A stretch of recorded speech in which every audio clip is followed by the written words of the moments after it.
देवी दुर्गा कौन हैं? उनकी इस प्रकार पूजा क्यों की जाती है? पुराणों के अनुसार राक्षस राजा रंभासुर राक्षस कुलगुरु दनु का वंशज था। एक बार रंभा को एक भैंस से प्यार हो गया। उसे पता चला कि भैंस वास्तव में राजकुमारी श्यामोली थी। उनकी यह हालत एक श्राप के कारण हुई है। रंभासुर भैंसे का रूप धारण करके उस भैंसे से जा मिला। रंभासुर के गर्भ से त्रिलोक विजेता महिषासुर का जन्म हुआ।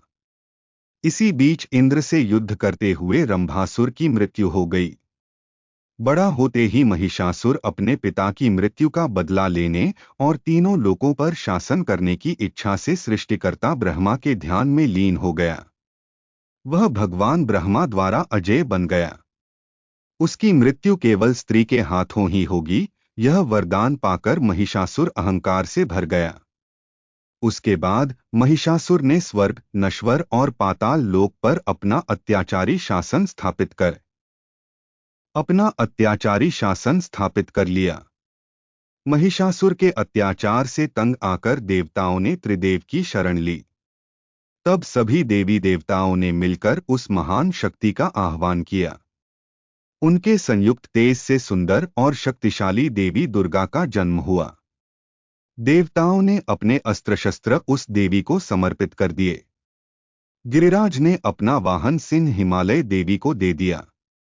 10 हाथों में 10 हथियार लेकर देवी युद्धभूमि छोड़कर आगे बढ़ी। अकेले ही राक्षस सेना का संहार कर दिया। अंत में असुरराज महिषासुर ने युद्ध में प्रवेश किया। महिषासुर ने 9 दिनों तक हाथियों और भैंसों के विभिन्न रूपों में देवी के साथ भयानक युद्ध किया। अंततः महामाया ने 8वीं और 9वीं तिथि के संधि स्थल पर महिषासुर को त्रिशूल से घायल कर दिया। तभी से वे इस लोक में महिषासुरमर्दिनी के नाम से भी विख्यात हैं। तथाकथित देवी दुर्गा मूल शक्ति महामाया का दूसरा रूप हैं।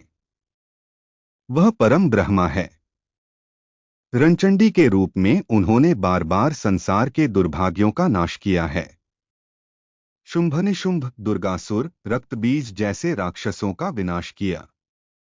हालांकि पुराणों के अनुसार मां दुर्गा की वास्तविक पूजा का समय वसंत ऋतु है, जिसे आज बसंती पूजा के नाम से जाना जाता है।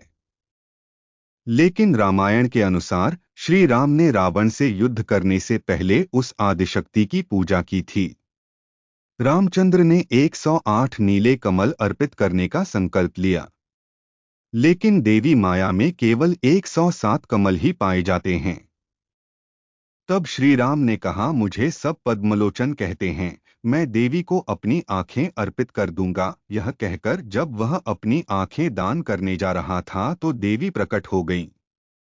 भक्त की भक्ति से प्रभावित होकर राम ने रावण का साथ छोड़ दिया। कह रहा हूं, मैं अपनी आंखें अर्पित कर दूंगा देवी को। यह कहकर उसने आंखें दे दीं। रास्ते में देवी प्रकट हुई। भक्ति से प्रभावित होकर राम ने रावण का साथ छोड़ दिया। देवी ने पक्ष लेने की कसम खाई। अंत में रामचंद्र ने लंकाधिपति को मार डाला। के बाद से शरद ऋतु में असामयिक जन्म के दौरान देवी चलो पूजा के लिए चलते हैं। लोक मान्यता में देवी दुर्गा के साथ उनके पूरे परिवार की पूजा की जाती है। उनके बच्चे लक्ष्मी, सरस्वती, कार्तिक, गणेश अपनी मां के साथ अपने पिता के घर आए। स्वामी शिव छवि पर विश्राम करते हैं।